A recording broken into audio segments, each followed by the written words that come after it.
Today I'm going to show you how to open the tray on Xbox 360 when it does not want to open. So as you can see, I have an Xbox here. I've got the controller, put it there quick. This happened to me last night, and I tried this morning.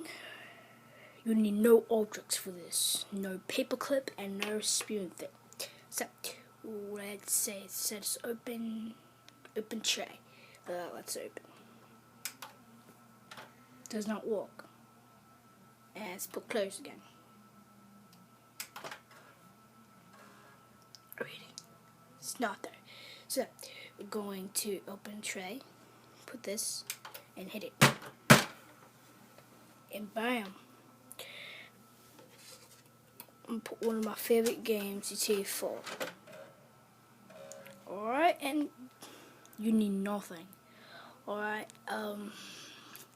I know it seems kind of weird because I'm a girl, but it's worth it, you know. Oh, this what the frick? Oh, I saw the game. The game couldn't read. Wait.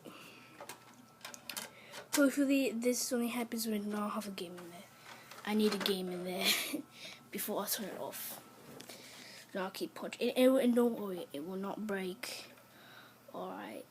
This will only take you a few seconds to do. You know, just see now. I don't think I should play this game.